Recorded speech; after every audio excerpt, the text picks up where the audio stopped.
우리가 매일같이 주고받는 이 평범한 디지털 메시지가 어떻게 심각한 법적 문제로 이어질 수 있을까요? 오늘 실제 판례를 통해서 그 아슬아슬한 경계선이 어디인지, 그리고 그 선을 넘었을 때 대체 어떤 일이 벌어지는지 한번 제대로 파헤쳐 보겠습니다. 자, 이 메시지에 한번 들어보세요. 처음엔 좀 애원하는 것 같기도 한데 어딘가 모르게 집요함이 느껴지죠. 헤어진 연인이 보낸 메시지입니다. 그럼 이건 어떤가요? 네가 이걸 그냥 넘어갈 수 있을 것 같아? 와, 이건 분위기가 완전히 다르죠?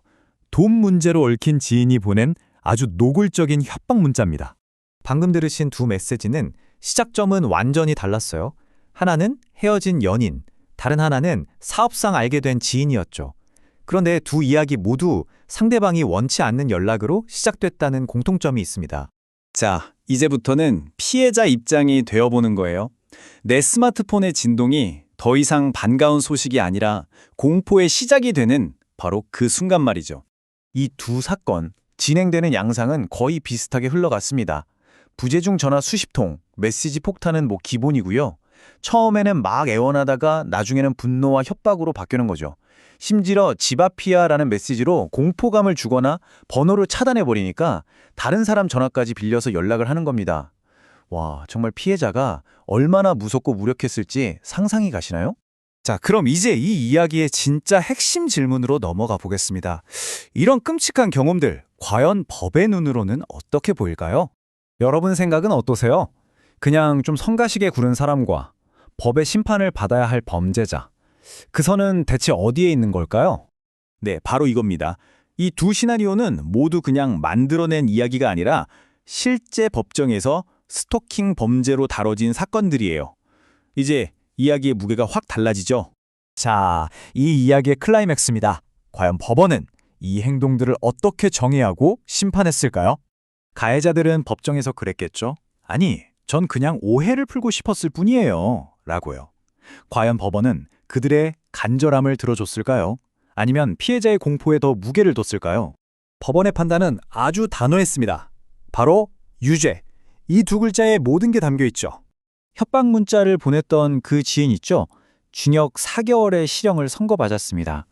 아마 벌금이나 집행유예 정도 생각했을 텐데 정말 엄청난 충격이었을 겁니다. 그리고 여기서 끝이 아니에요.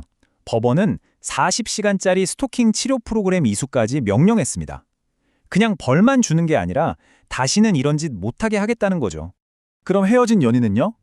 이쪽은 당장 감옥에 가진 않았지만 징역형의 집행유예를 선고받았어요. 이게 뭐냐면 인생에 중범죄자라는 빨간 줄이 그어진 거나 마찬가지입니다. 절대 가벼운 게 아니죠. 아니 근데 법원은 도대체 어떤 기준으로 이렇게 무거운 판결을 내린 걸까요? 바로 이 부분을 이해하는 게 오늘 이야기의 진짜 핵심입니다. 법에서 말하는 스토킹은 바로 이겁니다. 상대방의 뜻에 반해서 반복적으로 연락해서 불안감이나 공포심을 주는 행위.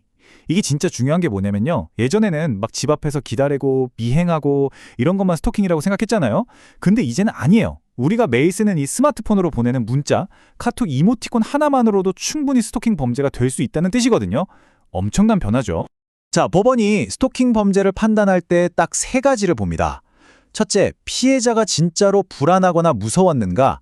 둘째, 한 번으로 끝난 게 아니라 그만하라고 했는데도 계속 반복됐는가? 그리고 이 마지막 세 번째가 진짜 중요한데요. 그 연락에 정당한 이유가 있었는가 하는 점이에요.